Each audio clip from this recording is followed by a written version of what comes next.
here we are. It's a few minutes before 11 and we're going to be meeting the great nephew of Lieutenant George Witton, formerly of the bushveldt carbineers. So gentleman's name is Brian, I believe. Ian the historian will be sitting in, so let's see what happens. Very excited. What a opportunity.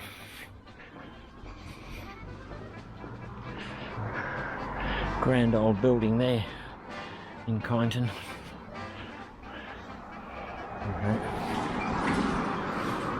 Oh, this is great. You right? Fantastic. Okay. Okay.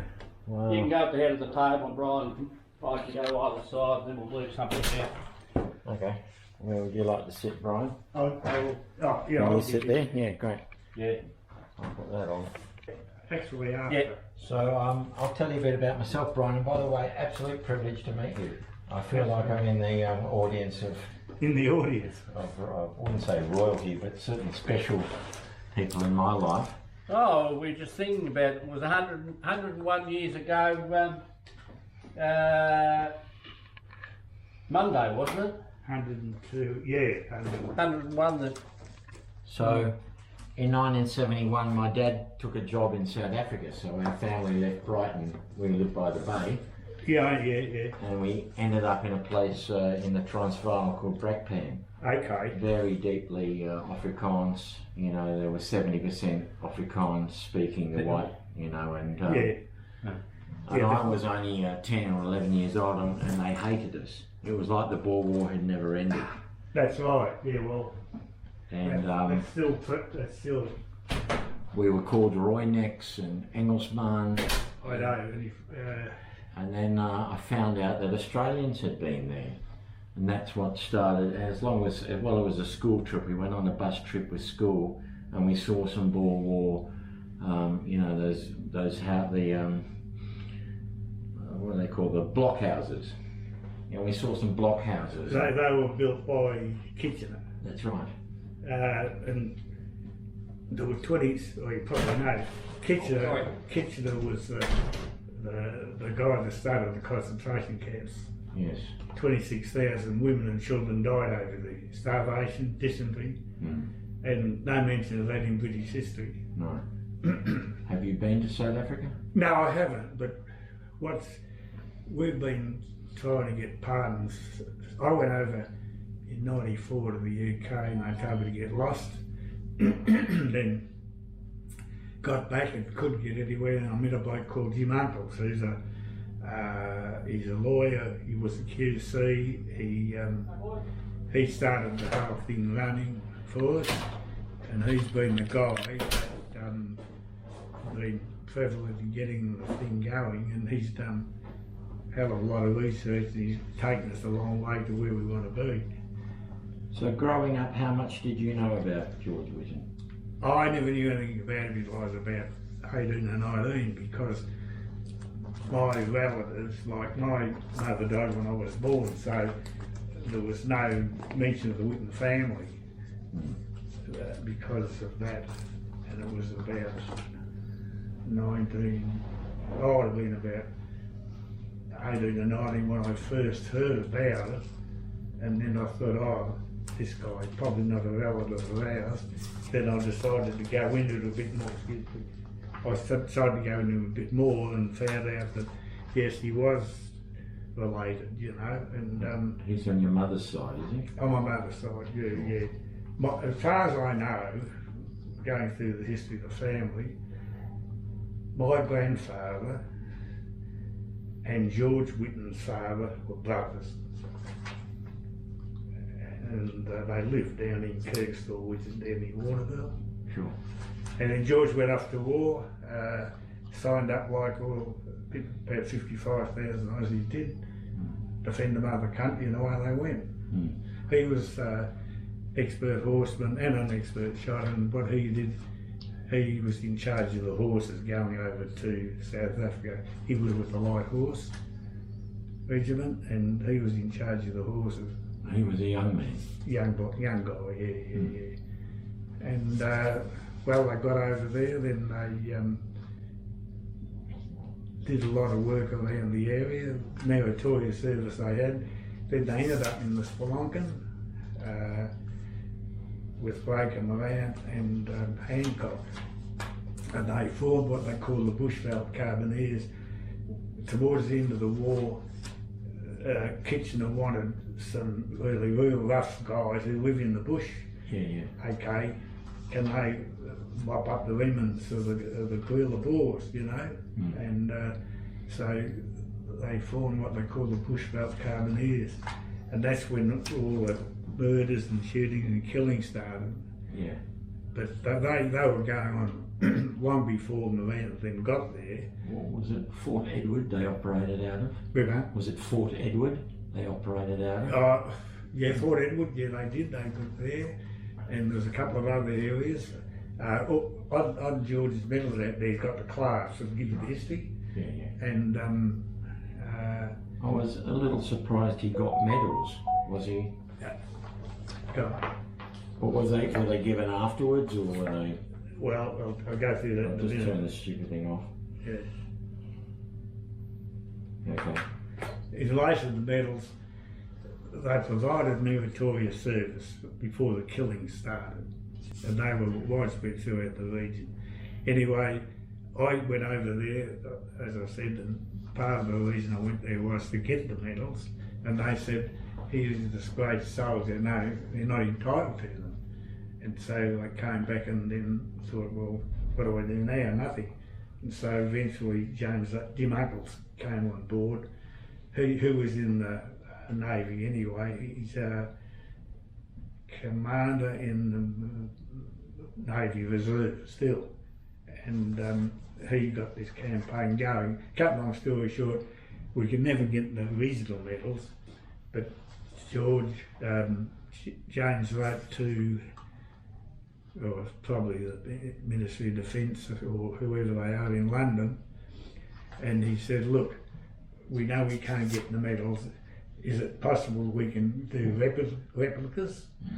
And they said, well, you know, what's this all about? And as he said, they provided meritorious service long before all this killing started, and so they agreed then. So once they gave the okay and the government, said fine. So then we got the medal struck, and 2017 I think it was, we petitioned Canberra. We went to the House of Reps up there, the family, the descendants, and we put this case to the government that they were treated unfairly, and there was a case for them to be provided with pardons. Anyway, the government didn't go that far, but they said, yes, they definitely were done an injustice, and we agree that what happened over there to the Aussies was not right. They weren't treated in accordance with military law, 1902. And that's the case is based on. The trial is based on military law 1902, which means that you have the right of appeal. But when the trial was finished, they handed down the verdict, and these two guys were shot within 19 hours of the verdict. And so Kitchener he got out of the area,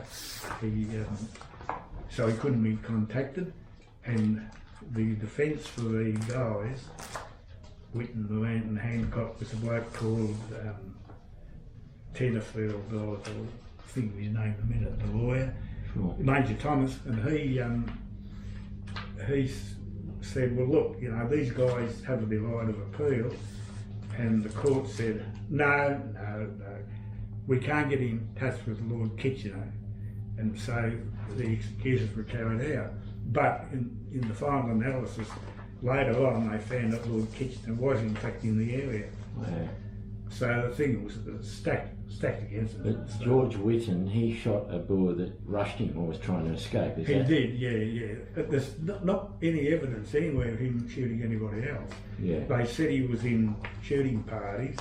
And getting back to the shooting parties, Morant was in the Spelonken and these other areas, but he wasn't in charge. A bloke called Captain Taylor, who was a Pommy or South African, but he was tied up with the Pommy regiment. He was in charge, and he ordered all these executions of Boer prisoners because he told Morant and them when they go out, on a skirmish, he said to them, if you take prisoners, you've got to feed them off your own rations. Yeah. And Morant said initially, look, we don't want to shoot them, but you have to. But that all changed when Captain Hunt, who was a good friend of Morant, he was killed by the Boers, and he was mistreated badly. And when the trial came up, this was one of the reasons they said Morant, should be dealt with. They should have a recommendation for mercy because Hunt was that badly mistreated. When they saw the body, it was mutilated, and trial said no, there's no evidence of that, which there was. And so the whole trial was stacked. All the people on the trial were stacked against. And the Boers were wearing British khaki. That's right, and that was a criminal offence. Hunt, while he was alive, he was told by the British command, if you see a enemy in British khaki, they'll be summarily shot. Yeah. Kynton denied it, but later on down the track, towards the end of his life, in the annals of South African Museum, there's a big book about the Boer War, and Jim's been over there. He said, yes, I did give that order. Anybody wearing khaki used to be shot. And in fact, I've got that book of letters that Noel Davis compiled. Okay. And in one of the letters written by an Australian, he said, we shoot the Boers on sight now. Yeah, well, I've never heard of that, shoot the Boers on sight. No, it could be right, but where we're coming from, certainly the shootings did go on. We're not, excusing that, but we're talking about the trial and the military law. How do you think the film portrayed it all? Were you impressed? I was. That resurrected the whole thing. Yeah. That was, for us, that was good. Bruce Beresford did a good job of that. And there's been a couple of other segments put out. Greg Miller is the producer. His brother died the other day. Anyway, he was another producer, George Miller. And Greg put out a couple of segments and they went down well. But and when we got up to the trial in the petition hearing in Canberra, a bloke called Stanley, who is a war memorial historian, he has always taken the English side of the conflict. And of course, now it's coming to light. When we had the petition in Canberra, he was asked a couple of questions about the injustice done to the Aussies. Why wasn't the appeal allowed? You said they weren't, they shouldn't have got it. And this historian, I've got it here, he said,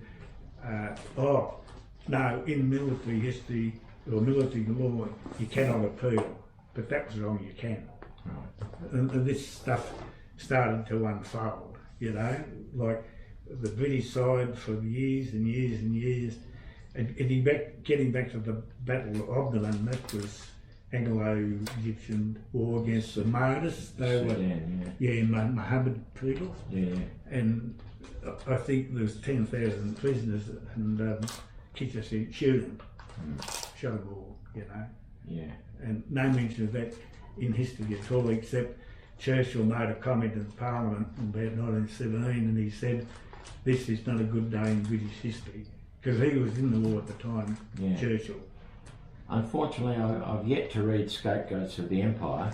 But you won't get it One thing I've noticed is I've never heard any of them offer any sympathy towards the Boers. No, they haven't. Well, George Witton does. He sort of offers the sympathy because he said, and later on down the track, and then we're saying, well, hang on, you know, why are we here? It was because of the goal, of course, in South Africa, and no, and of course became a guerrilla war then. And they must have had a lot in common. They were farmers, they they were good shots. Yeah, and they were hunters, and they rode horse. The same as the Aussies, they were. Yeah. It's the same countries, you know. Yeah. And but so we're still going to try and get the pardon. That's our next move. Has your family got an original of the book?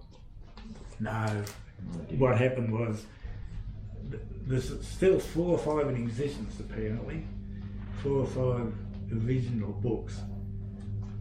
He had one that all his notes from the trial are in the book. Yeah. And 15 years ago, I went up with my cousin and I said, where's your book on George?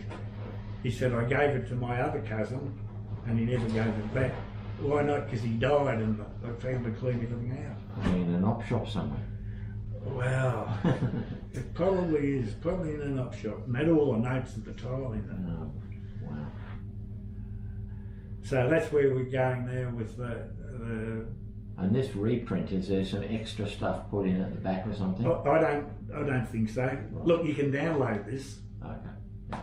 What happened when he printed the book back in 1907, I think, or whatever it was, he printed about 20,000 copies, and of course, as soon as they come to Australia, the warehouse burned down. Yeah, I read that. Yeah.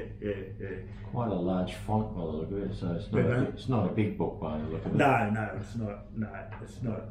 And it's just written in plain stuff. You know, you don't have to say, what does that mean? Right. No, and so... have you visited his grave? No, it was in disrepair. He's buried up in Queensland. Yeah. And unfortunately for him, the street coming down the side of the cemetery is called Kynton RSL. Yeah. It's an irony. And the place was in a state of disrepair, so a few of us, like, I never met these other rebels, we were put in and did the grave up. Wow. Lutwich, it's in Brisbane somewhere, Lutwich. Right. So that's where he's buried up there. And he was in Camberwell and he had a heart attack, and then he went up there, he was unwell, went up north, and when he came back from the war, he started to write the book, and he got a lot of input from people that come back. And the thing is, with Kitchener, like when Witton was going to trial or on trial, they got 1 day's notice of the trial. Kitchener said, well, this is it, you're on trial tomorrow. And then I got Major Thomas, and George tried to telegraph his relatives back here in Australia. Telegrams never got through. Nobody in Australia knew about the executions. The only reason they heard about it was because of people drifting back from the war. They started to tell people what had happened. Yeah. And Barton was the Prime Minister, then Deakin, and Deakin was outraged about it.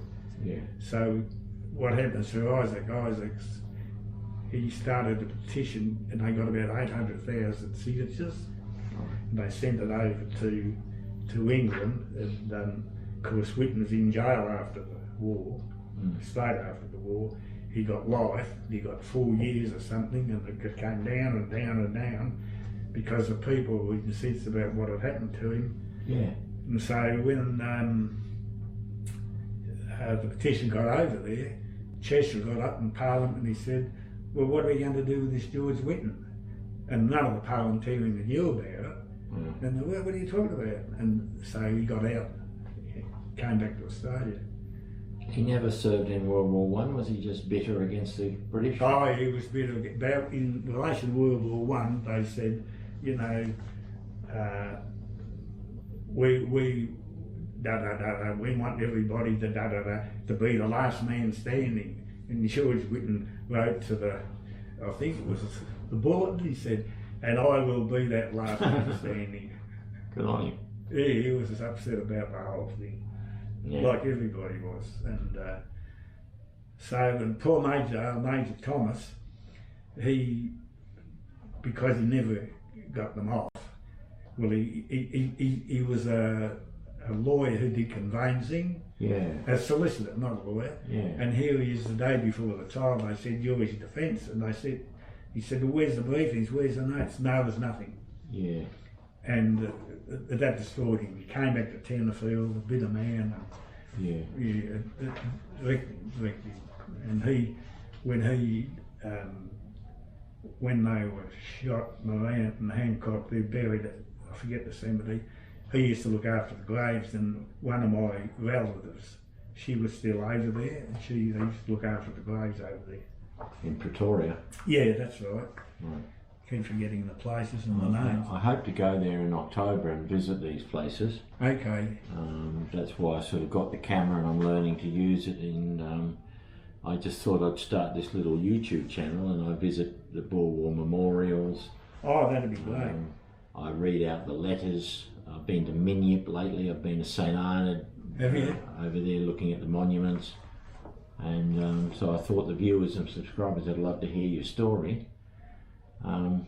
It's a great story, but the injustice there, hard to imagine. Well, of course, what's his name? Is it Peter Fitzsimmons? He's come out and he's quite brutal. He never did his research. Never did his research. I read that and I thought, oh, they got what they deserved, bang. Yeah, there was a fella, I can't remember his name, but he was from Rhodesia, and he'd worked sort of undercover with the Boers. He was spying for the British, and he was known to be a very cruel man. He shot blacks on sight, and they feared him, and he was part of the bushveldt carbineers. That could have been Taylor. Right, yeah, that's him. Balula, the killer. That's right. What they called him. Now, he was in charge of the unit. He was in charge of Morant then, so he'd tell them what to do, you know. And they had to go and kill the prisoners. I know it was all described. I don't know whether Fitzsimmons just wanted to sell books and he gets very passionate about topics, but yeah, he certainly had no sympathy, especially for Morant. Well, but yeah, there, Bulolo Taylor, there he is there. Oh, right. With a cap on. Oh, yeah. The Africans were terrified of him. Yeah, they were. And he was in charge of that unit. Yes, Handcock, Morant. Hancock was from Bathurst, wasn't They said he was a vet. And what happened after the war, up at Bathurst, they had a memorial plaque. And they had his name on it to serve him. Kitchener came out to Australia for whatever reason. And he went up there and they were going to dedicate this plaque. And he saw Hancock's name on it, and he said, "I have nothing to do with this unless you take his name off." And the bloody RSL took his name off the plaque. Yeah, he really seemed to have his personal grudge against them, didn't he? Oh, he did. I was a shocker, Kitchener. You know. Well, what he did to the poor old Barnists, you know, the people in Ogden. Well, he was known as Kitchener of the Sudan, wasn't he? Kitchener of Khartoum. Kitchener of Khartoum. He ended up in the First War. He was in charge of getting artillery from the British for the war, mucked everything up, got the long shells, long bombs. Anyway, went off on a holiday to Russia. Everybody knew where he was going. The ship mysteriously sank. That's right. So George's direct family, do they have any of his belongings or mementos or anything? No, look, I've been in touch with, see, they're all scattered. I don't know a lot of them. And when I got the medals, I said, look, I know I don't know your people. It's a family thing, in fairness. This is what I think I'll do with the medals. Will you agree? And they all sent me an email or something. Yes. And I have relatives ringing me up wanting to know more about it. Well, not ringing me up, sending me emails. So I give them the information I can. But I'm the only guy that's sort of pursuing it. Right. The other side's, you know, too old, don't worry about it, you know, but justice denied, or justice delayed is justice denied. That's what we're saying. And we've got to keep going to get the pardon. I've had people on the channel contact me, my age, and say we didn't know the Australians were in South Africa. Oh, yeah. You know, yeah. it's not a forgotten war, but it's certainly you know, very old and dusty now. And That's people saying, yeah, forget it. You know. Yeah. I've had stuff said to me. What are you trying to do? What are you trying to do? You know. But anyway. So the official state for George Witton, he was released, but he was never pardoned. Is that? No, none of them were pardoned. That's Right. what we're trying to do. Sure. You look at their military history, it says medals never to be released, you know. And he retained his rank. They did, they all retained their rank, and when they got back to Australia, the Australian government made sure that never again will an Aussie soldier be tried by a British court. Never happened again. Okay. It hasn't happened again, and never will, you know. No, because we had become a nation by 1900. That's right, yeah. Yeah, that's right, 1900 or 1901. But, and the thing is too, there's a law of condemnation, meaning you should get a pardon if you help your enemy while you... Oh, that's right, yeah. Yeah, so you know the story probably. The fort they were held prisoner got attacked. Yeah. So the British said, hey, you blokes, can you help us? We're in trouble. So they gave them a rifle. They could have shot themselves or anybody else. They got up the roof and started shooting the boys. And then when that happened, they got put back in jail.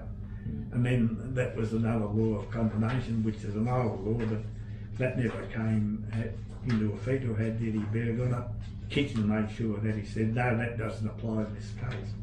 There seemed to be a political where they were worried of the German sympathy for the Boers. That you hit the nail on the head. Hesse was a German missionary. Ah, yes. And nobody knows what happened to him. The theory is that Handcock shot him. But Handcock said, no, I didn't. I was out at so-and-so's farm. And these people testified that he was at the farm the time he got shot. Yeah. But what happened there was the Kaiser was itching to get into the war on the side of the Boer, and the Kaiser and Queen Victoria are related. Yeah. So, hang on, you know. So that got Kynton a bit Yeah, a worried, bit nervous. because he didn't want the Germans to come in.